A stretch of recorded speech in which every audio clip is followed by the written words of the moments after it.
Hello everyone, and welcome to Caffeine Corner. Today we're going to talk about the Arkansas Derby and the Florida Derby. So things are really heating up on the Derby Trail. And we're definitely going to discuss Cornucopian, the much hyped horse in the Arkansas Derby, who people are saying could be a superstar. So let's get going and start off with the Arkansas Derby at Oaklawn Park. Let's start off with the favorite, Cornucopian. He's 7-5 on the morning line. Rest assured, he will be 3-5 or 4-5 by the time it's post time. And he won his maiden race by 5 3/4 of a length at Oaklawn, so he has experience on this track. I have no problem with how he won it, but let's watch the race and I'll tell you what I have a problem with. Now, this is a 6 furlong race, and he's on the lead right now, and he's switching to a 9 furlong race in the Arkansas Derby, and he's going into a stakes race for the first time, a Grade 1 stakes race, on the Derby Trail.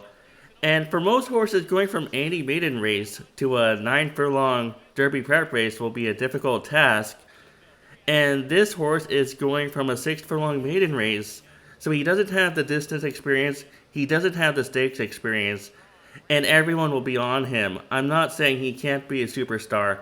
I'm not saying he can't be as special as people are saying he could be, or that he will be. But I'm saying that when you're a bettor or a handicapper, why would you take a horse like this? At that point, why wouldn't you just look for a better race on the card and just watch this race if this was your only option? I really don't think there's any point in betting a horse like this unless you need him for the multi-race wager. And let's talk about the other horses. I know that Sandman has burned some money in his time, and he was the favorite in the Rebel Stakes and he failed to deliver the win, but he wasn't that far off. He was third by a length and 3/4, and we're going to watch the race. Sandman isn't hard to spot. He's the gray horse on the outside, and so he's making a wide move, and that's not easy to do. And you see Sandman is coming. He's to the right of that wall of horses.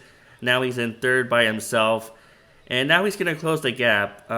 Cold Battle is just too far ahead. Medicat Road is on the inside, but Sandman is coming, and I know the pace did help him, but Sandman did make that wide move, and Sandman closed the gap to about a length and 3/4. And you know, in dirt racing, a length or 2 lengths or 3 lengths, it's not a big deal. You don't crush a horse by beating him by 1 length, and you see him gallop out past Cold Battle. And maybe the extra distance will help. I know that extra distance will not help every closer, and it's a bit of a stereotype. Oh, just pick the closer for the extra distance. But in this case, I think it will, and I think he will get pace as well with Cornucopian and Speed King in the same race. And who knows, maybe Best Friend Rocket will join them. I think Sandman will get pace. He's my top choice in this race. Publisher was 4th in the same race, the Rebel Stakes, and he did have a more middle path around the far turn, but he did encounter some trouble as he started to make his move. Let's take a look at the replay again and see what kind of trouble Publisher ran into.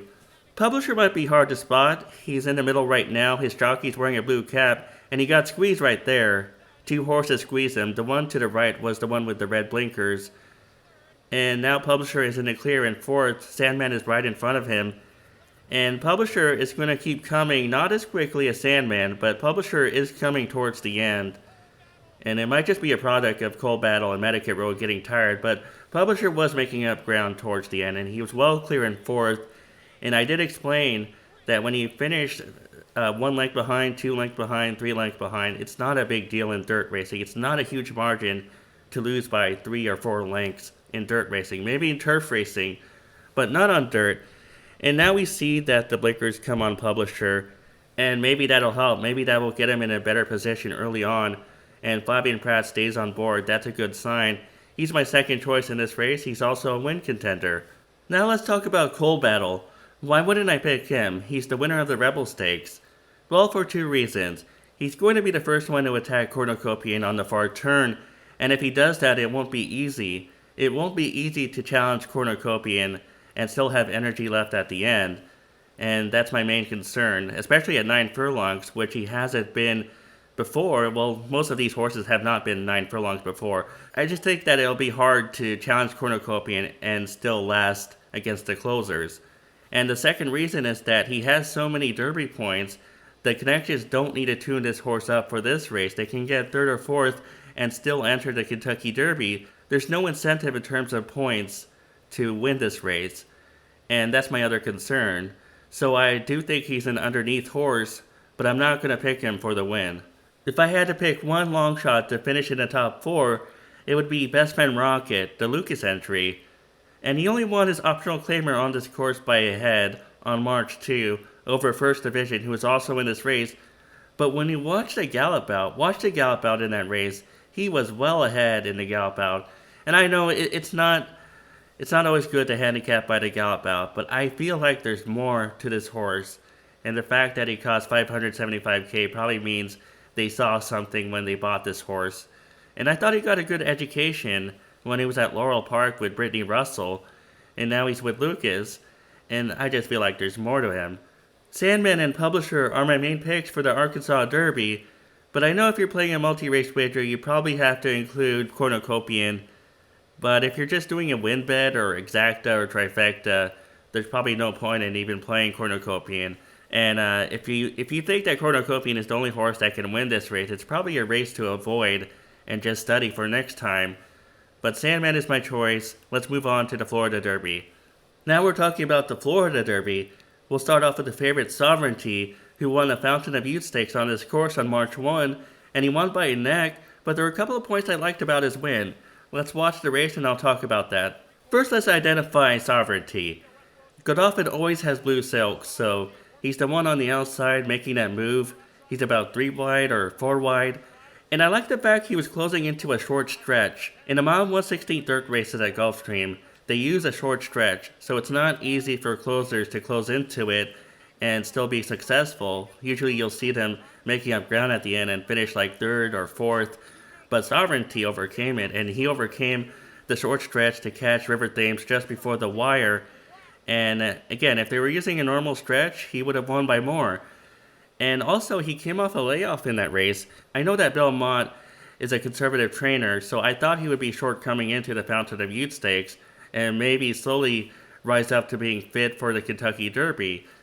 But no, he was ready to win right off the bat, and I think that's a good sign as well. So I'll just make him my top choice in this race. I have some minor reservations about the post position, post 10. Maybe he's going to slip into a good position as a closer, and maybe it won't be too bad. We'll see. He's my top choice.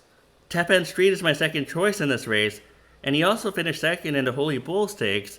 Let's take a look at Holy Bull and see what he did. Tap End Street is the one on the outside. The jockey's wearing white silks, and he's taking over the lead right now. What I like about him most is that he has tactical speed, and that'll help in this race. He could be 3rd or 4th, just about 2 or 3 lengths off the leader. And you see Tap End Street is on the lead right now. Burnham Square is coming at him. And Tap End Street had no experience going into this race. He only had his maiden win to his credit, and that was his only start. So Burnham Square had more experience, and it makes sense that Burnham Square was the winner by a length or 2. But Tap End Street still ran big, even though he lost.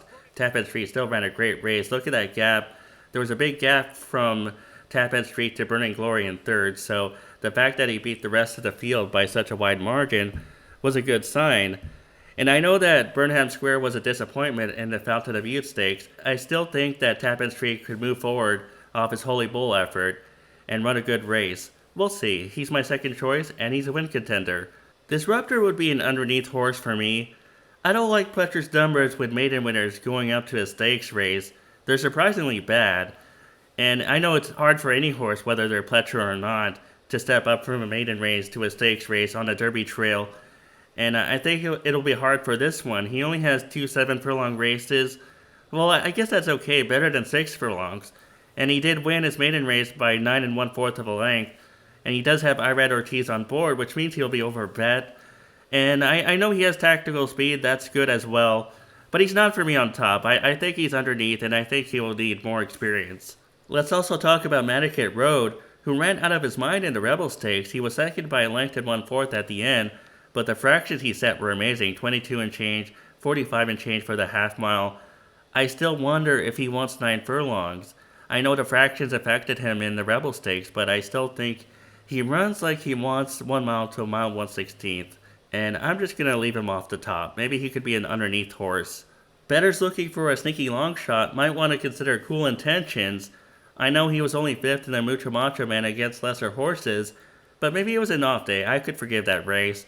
Before that, he won an optional claimer on December 7 on this course, and he got a 96 on Breeze for that effort. And what I like about that race is that the fractions were slow, but he overcame it anyway. He was 3 lengths off the pace in the first quarter, and he still overcame the pace and won by 2 1/4 of a length. So I thought that was a good effort. And if he ran back to that 96 today, he could probably hit the board in this spot. So I think there's some ability here. He's an underneath horse for me. And let's just move on to the roundup. Sovereignty is my pick for the Florida Derby, but I do think that Tappan Street has a chance to beat him if he can get the jump on him. And we'll say that Medicaid Road, Cool Intentions, and Disruptor are underneath horses to think about. But Sovereignty is definitely my top pick. Thanks for listening to my Arkansas Derby and Florida Derby analysis. I'll be back soon with another video covering the Derby Trail.